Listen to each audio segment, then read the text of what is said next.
கிறிஸ்துவில் பிரியமானவர்களே, கர்த்தரும் இரட்சகருமாகிய ஆண்டவர் இயேசுவின் நாமத்தினாலே இந்த நாளின் சங்கீத தியான நேர நிகழ்ச்சிக்கு உங்களை அன்போடு கூட அழைக்கின்றேன். தொடர்ச்சியாக நாம் தியானித்து வருகிற இந்த சங்கீதங்கள் உங்கள் வாழ்வில் பெருத்த ஆசீர்வாதங்களை கொண்டு வரும் என்று கர்த்தருக்குள் விசுவாசிக்கின்றேன். இன்றைய நாளின் தியானத்திற்காக சங்கீதங்களின் புத்தகம் 17ஆம் அதிகாரத்தை என்னோடு கூட நீங்கள் உங்கள் வேத புஸ்தகத்திலிருந்து திருப்பிக் கொள்ளுங்கள். சங்கீதம் 17ஆம் அதிகாரம், தாவீதின் சங்கீதம் என்று முகவரையாக சொல்லப்பட்டுள்ள இந்த சங்கீதத்தில் 15 வசனங்கள் அடங்கியிருக்கிறது. ஒவ்வொரு வசனமும் ஒவ்வொரு குறிப்பிட்ட செய்தியை நமக்கு சொல்லுகிறதா இருந்தாலும் நம்முடைய தியானத்திற்கு ஏற்ற விதத்தில் இந்த சங்கீதத்தை 3 பகுதிகளாக நான் பிரிக்க விரும்புகின்றேன். முதல் பகுதியாக முதல் 2 வசனங்களும் நியாயத்தை விரும்புகிற தேவன் அல்லது நியாயத்தை கேட்கின்ற தேவன் என்று நாம் நம்முடைய வசதிக்கேற்றாற் போல் பிரித்து கொள்ளலாம்.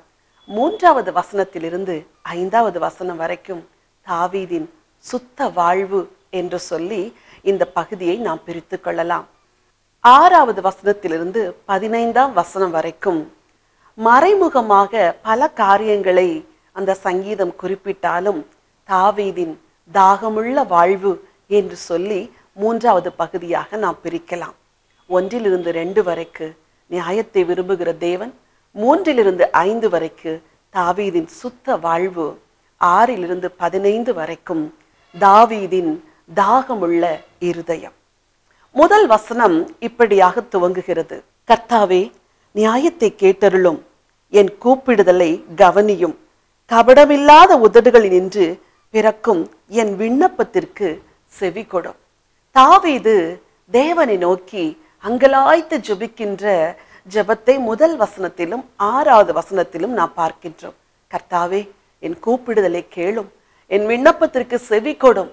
எதற்காக தாவீது கதறி ஜெபிக்கின்றார் என்றால், ஆண்டவர் தனக்கு நியாயம் செய்ய வேண்டும் என்று தாவீது உள்ளத்தின் ஆழத்திலிருந்து ஜெபிக்கின்றதை நாம் பார்க்கிறோம்.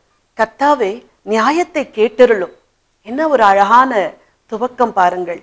தேவன் நீதியுள்ள நியாயாதிபதி என்று வேதம் சொல்லுகிறது. தேவன் சர்வலோக நியாயாதிபதி என்றும் நாம் வேதத்திலே பார்க்கின்றோம். தம்மை நோக்கி கூப்பிடுகிற எல்லோருக்கும் தேவன் நியாயம் செய்கிறவர், திக்கற்றவர்களுக்கு நியாயம் செய்கிறவர், விதவைகளுக்கு நியாயம் செய்கிறவர், ஒடுக்கப்படுகிறவர்களுக்கு நியாயம் செய்கிறவர், கலங்கி தவிக்கிறவர்களுக்கு தேவன் நியாயம் செய்கிற தேவன். இந்த சங்கீதத்திலே தாவீதின் எதிராளிகள் அவரை சூழ்ந்து நின்று அவர் பிராணனை வாங்க தேடுகிற ஒரு சஞ்சலமான சூழ்நிலைமையை நாம் பார்க்கின்றோம். 11ஆம் வசனம், 12, 13ஆம் வசனங்களிலே பீறுகிறதற்கு ஆவலுள்ள சிங்கத்தை போல, கெர்ச்சிக்கிற சிங்கத்தை போல என்னை வளைந்து கொண்டார்கள் என்று தாவீது தேவனிடத்தில் முறையிடுகின்றார். இந்த வசனங்கள் எதை சொல்லுகின்றது? தன் கையில் அநீதி இல்லாதிருந்தும் எதிராளிகள் தன் பிராணனை வாங்க தேடுகிற சஞ்சலமான சூழ்நிலையில் தேவன் தனக்கு நியாயம் செய்ய வேண்டும் என்று தாவீது தேவனிடத்தில் வேண்டுதல் செய்கிறார். மட்டுமல்ல, தேவனுடைய கண்கள் நியாயத்தை நோக்குகிறது என்றும் இந்த சங்கீதத்திலே தாவீது குறிப்பிட்டுள்ளார். 2வது வசனத்திலே, உம்முடைய சந்நிதியிலிருந்து என் நியாயம் வெளிப்படுவதாக. என்ன ஒரு உள்ளத்தை தொடுகிற வார்த்தை பாருங்கள். தனக்கு நியாயம் வேறு எங்கும் கிடைக்காது என்று நன்றாய் அறிந்திருக்கிற தேவன் மனுஷீக பிரகாரமாய் போய் மக்களோடு வாதாடி அல்லது போராடி தன் நியாயத்தை பெற்றுக்கொள்ள விரும்பவில்லை. ஆண்டவரே, உம்முடைய சந்நிதியிலிருந்து என் நியாயம் வெளிப்படுவதாக. என் அன்பு தேவனுடைய பிள்ளைகளே, உங்கள் வாழ்க்கையில் கூட தேவன் உங்களுக்கு நியாயத்தை செய்ய வேண்டும் என்று நீங்கள் காத்திருக்கிறீர்களா? நியாயம் செய்ய வேண்டும் என்று ஜெபித்துக் கொண்டிருக்கிறீர்களா? தேவன் உங்களுக்கு நியாயத்தை வழங்க வேண்டும் என்று பல நாட்களாக, மாதங்களாக காத்து கொண்டிருக்கிறீர்களா? ஒருவேளை நீங்கள் நியாயத்தை தேடி விரும்பி மனிதர்களை நாடி சோர்ந்து போய் இன்றைக்கு அமர்ந்திருக்கலாம். ஆனால் உங்களுக்கு ஒரு நற்செய்தி என்ன தெரியுமா? 2வது வசனம் இப்படி சொல்கிறது: தேவனே, உம்முடைய சந்நிதியிலிருந்து என் நியாயம் வெளிப்படுவதாக. உங்களுக்கு நியாயம் தேவனுடைய சந்நிதியிலிருந்து வரும். உங்களுக்கு ஜெயம் தேவனுடைய சன்னிதானத்திலிருந்து வரும். பூமியிலே உங்களுடைய நியாயம் ஒருவேளை எடுபட்டதை போல சூழ்நிலைமையில் நீங்கள் அமர்ந்து கொண்டிருக்கலாம். நியாயம் கிடைக்காத காலகட்டத்துக்குள் நீங்கள் கடந்து சென்று போராடி கொண்டிருக்கலாம். ஆனால் உங்களுக்கு நியாயம் செய்கிற ஒரு நீதியுள்ள நியாயாதிபதி இருக்கிறார். அவருடைய சன்னிதானத்திலிருந்து உங்களுக்கு நியாயம் வெளிப்படும். அவரிடத்திலிருந்து உங்களுக்கு நியாயம் நிச்சயமாக வரும். இந்த சங்கீதத்தின் 2வது பகுதியாக தாவீதின் சுத்த வாழ்வு என்று சொல்லி நாம் தியானிக்கவிருக்கிறோம். 3வது வசனத்திலே தாவீது இவ்வாறாக சொல்லுகிறார், தேவனே, நீர் என் இருதயத்தை பரீட்சித்து என்னை சோதித்து ராக்காலத்தில் என்னை புடமிட்டு பார்த்தும் என்னிடத்தில் ஒன்றும் காணாதிருக்கின்றீர். என்ன ஒரு தைரியமுள்ள ஒரு வாழ்க்கை பாருங்கள். இரவு வேளைகளிலே தேவனுடைய சன்னிதானத்தில் அமர்ந்து தன்னை அலசி ஆராய்ந்து தன் குற்றங்கள் குறைகளை தேவனிடத்தில் ஒப்புவித்து மன்னிப்பு கேட்டு சுத்த இருதயமுள்ள ஒரு மனுஷனாய் தன் நித்திரைக்கு செல்லுகிற ஒரு பழக்கத்தை தாவீது வைத்திருந்தார் என்றுதான் இந்த வசனம் நமக்கு சொல்லுகின்றது. ஆகவேதான் தைரியமாய் சொல்லுகிறார், தேவனே, நீர் என்னை புடமிட்டு என்னை பரிசோதித்து இரவு வேளைகளில் என்னை சோதித்து பார்த்தும் என் இருதயத்தில் ஒன்றும் காணாதிருக்கிறேன். எவ்வளவு ஒரு ஆச்சரியமான ஒரு அனுபவம் பாருங்கள். என் வார்த்தையை கேட்டுக்கொண்டிருக்கிற தேவனுடைய பிள்ளைகளே, உங்களுக்கும் கூட இப்படிப்பட்ட அனுபவம் கட்டாயம் தேவையாயிருக்கிறது. இரவு வேளைகளிலே பகலெல்லாம் உழைத்து சஞ்சலத்தினாலும் களைப்பினாலும் உடனடியாக நித்திரைக்கு செல்ல வேண்டும் என்பது எல்லாருக்கும் ஒரு இயல்பு. ஆனால் சங்கீதக்காரன் சொல்லுகிற அனுபவத்தை பாருங்கள். நான் இரவிலே என் இருதயத்தை சோதித்து ஆராய்ந்து தேவனிடத்தில் ஒப்புரவாகி என் படுக்கைக்கு செல்லுகிறபடினால் தேவன் என்னை ஆராய்ந்து பார்த்தும் என்னிடத்தில் ஒன்றும் காணாதிருக்கிறேன். அது மாத்திரமல்ல, என் வாய் மீறாதபடிக்கு தீர்மானம் பண்ணினேன் என்று சொல்லுகிறார். என்ன ஒரு உறுதியான தீர்மானம் பாருங்கள். இன்றைக்கு என் வார்த்தையை கேட்கின்ற நீங்கள் ஒவ்வொருவரும் உறுதியாக எடுக்க வேண்டிய ஒரு தீர்மானம் இது. என் வாய் மீறாதபடிக்கு தீர்மானம் பண்ணினேன். பல வேளைகளிலும் பாவங்கள் விசுவாசிகளின் வாழ்க்கையிலே எதன் மூலமாய் வருகிறது என்றால், மனம் பதறி பேசுகின்ற சில வார்த்தைகளை நிமித்தம், தேவையின்றி கொடுத்த சில ஆணையை நிமித்தம், மனம் பதறி கசந்து சொன்ன சில வார்த்தைகளை நிமித்தம் உறவுகள் உடைக்கப்படுகிறது, பாவங்கள் வாழ்க்கைக்குள் பிரவேசிக்கின்றது. ஆனால் இன்றைக்கு நீங்கள் எடுக்க வேண்டிய மிக முக்கியமான ஒரு தீர்மானம் என்ன தெரியுமா? உங்கள் வாய் மீறாதபடிக்கு தீர்மானம் பண்ண வேண்டும். தேவையற்ற வார்த்தைகள், தேவையற்ற பதறி பேசுகின்ற வார்த்தைகள், மனம் பதறி சொல்லுகிற வாக்குகள், வாலிபர்களே, மனம் பதறி நீங்கள் சொன்ன சில ஆணைய நிமித்தமே உங்கள் வாழ்வில் சிக்கல்களும் பலவிதமான பிரச்சனைகளும் வந்ததற்கு நீங்களே சாட்சி. இன்றைக்கு ஒரு நல்ல தீர்மானத்தை தாவீதை போல எடுப்பதற்கு நீங்கள் தீர்மானிக்க வேண்டும். என் வாய் மீறாதபடிக்கு தீர்மானம் பண்ணினேன். அது மாத்திரமல்ல, என் கால்கள் வழுவாதபடிக்கு என் நடைகளை உம்முடைய வழிகளில் ஸ்திரப்படுத்தும் என்று ஒரு அழகான ஜெபத்தை தாவீது செய்கிறதை நாம் இங்கே பார்க்கின்றோம். என்ன ஒரு அருமையான ஜெபம் பாருங்கள்.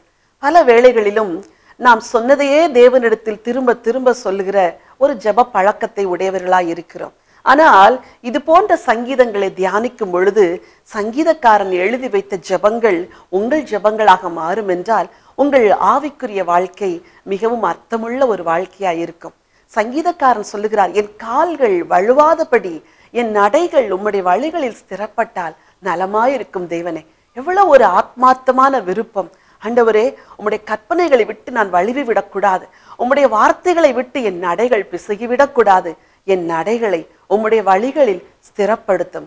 இன்றைக்கு இந்த ஸ்திரத்தன்மைதான் என் வார்த்தையை கேட்கின்ற உங்கள் ஒவ்வொருவருக்கும் அவசியமாயிருக்கிறது. உங்கள் வழிகள், உங்கள் நடைகள் ஆண்டவருடைய வழிகளிலே ஸ்திரப்பட வேண்டியது அவசியம்.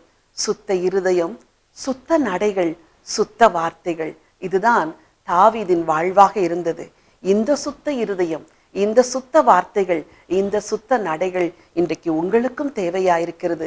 தேவனிடத்தில் கேளுங்கள். தேவன் தாவீதுக்கு கொடுத்த அந்த சுத்த வாழ்க்கையை உங்களுக்கும் கொடுப்பதற்கு உண்மையுள்ளவராயிருக்கின்றார். 3வதாக தாவீதின் தாகமுள்ள வாழ்வை குறித்து நாம் பார்க்கின்றோம்.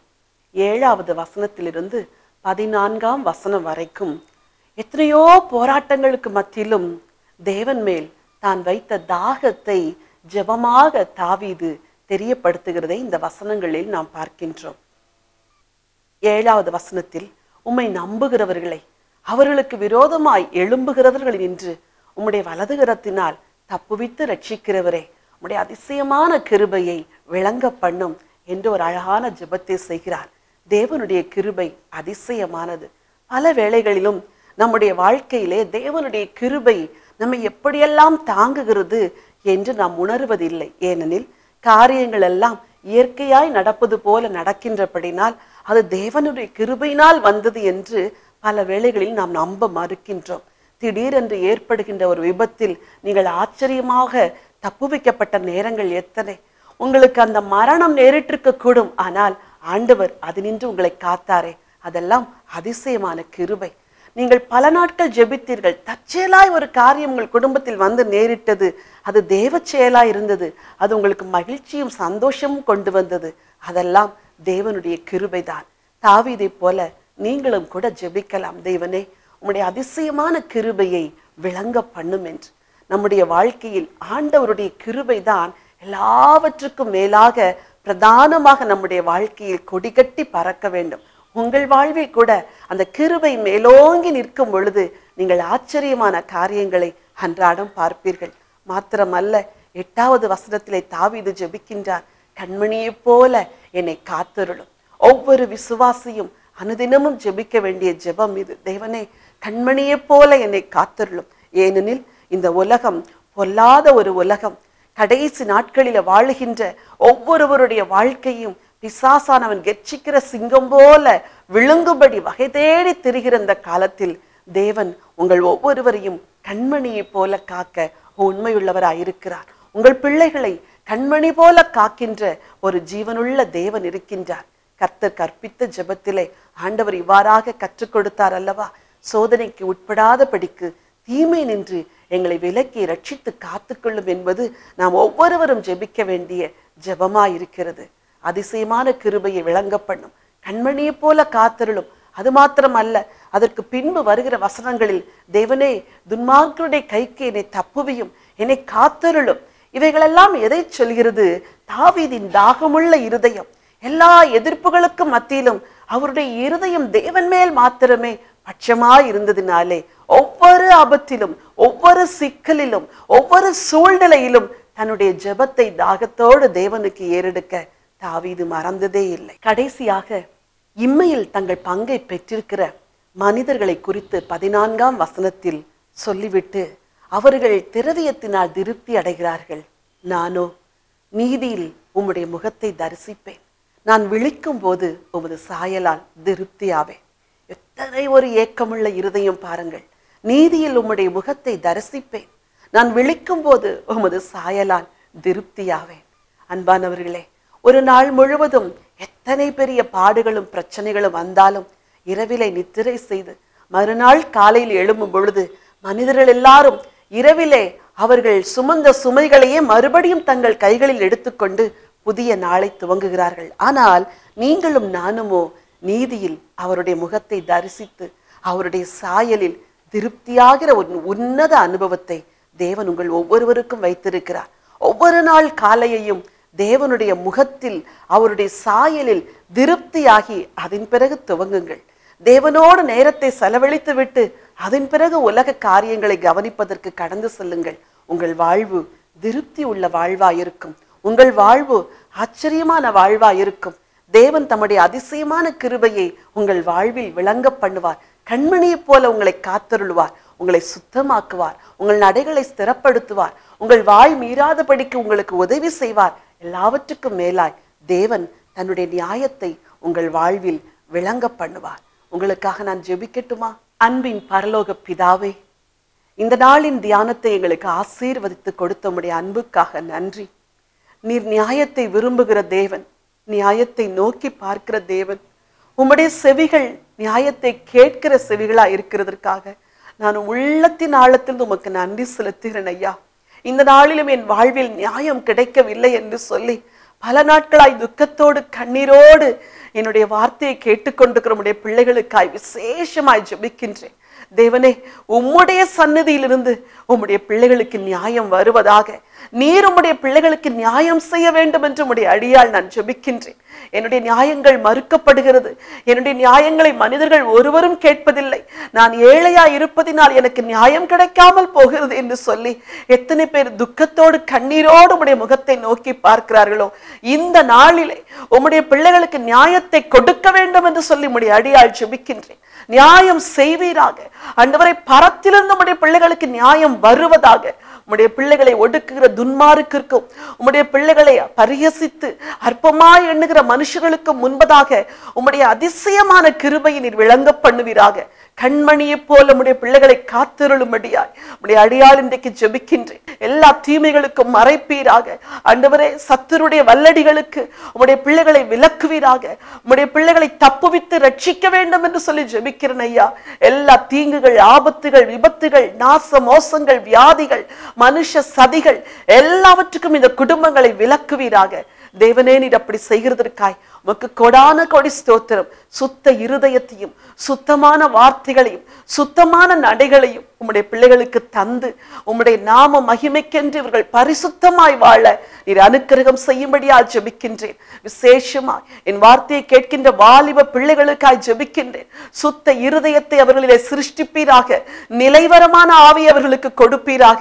தடுமாறி விழுந்து கிடக்கிற எல்லா பாவ சேற்றிலிருந்தும் ஆண்டவரை கைதூக்கி எடுக்க வேண்டும் என்று ஜெபிக்கிறேன். உம்முடைய பிள்ளைகளுக்கு உம்முடைய கிருபையை விளங்க பண்ணுவீராக.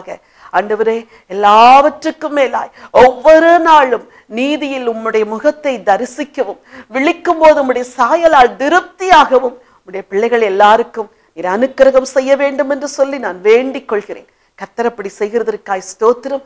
தாவீதை போலவே இந்த வசனத்தை கேட்ட ஒவ்வொருவரும் உம்மை நேசிக்க உமக்காய் வாழ நீர் அனுக்கிரகம் செய்வீராக. இரட்சகரும் அருமை மீட்பெருமாம் இயேசு கிறிஸ்துவின் நாமத்தில் வேண்டிக் கொள்கிறேன் ஜீவனுள்ள நல்ல பிதாவே, ஆமென். பிரியமானவர்களே, இந்த செய்தி உங்களுக்கு ஆசீர்வாதமாய் இருந்திருக்கும் என்று கர்த்தருக்குள் விசுவாசிக்கின்றேன். நீங்கள் பெற்ற ஆசீர்வாதங்களை எங்களோடு கூட பகிர்ந்து கொள்ள மறவாதிருங்கள். திரையில் காணும் முகவரிக்கு தொலைபேசி மூலமோ கடிதங்கள் மூலமோ நீங்கள் எங்களோடு கூட தொடர்பு கொள்ளலாம். உங்கள் ஜெப தேவைகள் எதுவாயிருந்தாலும் நீங்கள் எங்களுக்கு எழுதி அனுப்ப மறவாதிருங்கள். பைபிள் டிவியின் ஜெப பங்காளர்கள் உங்களுக்காய் ஜெபம் செய்வதற்கு எந்நேரமும் ஆயத்தமாய் இருக்கிறார்கள். God bless you. இயேசுவின் இயக்கம் என்ற ஊழியம் இயேசுவின் அன்பையும் இயேசுவின் வார்த்தையையும் பூமியின் கடைசி மனிதனுக்கும் கொண்டு செல்ல வேண்டும் என்ற தரிசனத்தோடு ஸ்தாபிக்கப்பட்டதாகும். சகோதரர் டாக்டர் ஆண்ட்ரூ தேவ், சகோதரி டாக்டர் ஜெயராணி ஆண்ட்ரூ தேவ் குடும்பமாய் செய்து வரும் இவ்வூழியங்களின் மூலம் நற்செய்தி கூட்டங்கள், எழுப்புதல் முகாம், குடும்ப முகாம், வாலிபர் ஊழியங்கள், பெண்கள் ஊழியங்கள், சிட்டிலைட் ஜெபக்குழுக்கள், புத்தக ஊழியம், ஒளி நாடாக்கள், மருத்துவ சேவை, இவைகளோடு வேதாகம பயிற்சி கல்லூரி என 10 வகை ஊழியங்கள் இவ்வியக்கத்தின் மூலம் நடைபெற்று வருகின்றன. இந்த நிகழ்ச்சியின் மூலம் நீங்கள் பெற்ற ஆசீர்வாதங்களை எங்களுக்கு தெரியப்படுத்துங்கள். இந்த ஊழியத்தை உங்கள் ஜெபங்களாலும் காணிக்கைகளாலும் தாங்குங்கள். நீங்கள் எங்களோடு தொடர்பு கொள்ள வேண்டிய முகவரி பைபிள் கால்ஸ் 4/557 வலையாபதி சாலை, Mogappair east, Chennai 37, India. Contact number 919244448080 918939397739. Our email ID biblecalls@gmail.com. Our website www.thejesusmission.in, www.biblecalls.com. இந்த ஊழியத்தை உங்கள் பொருளாலும் காணிக்கையாலும் தாங்க அன்போடு அழைக்கிறோம்.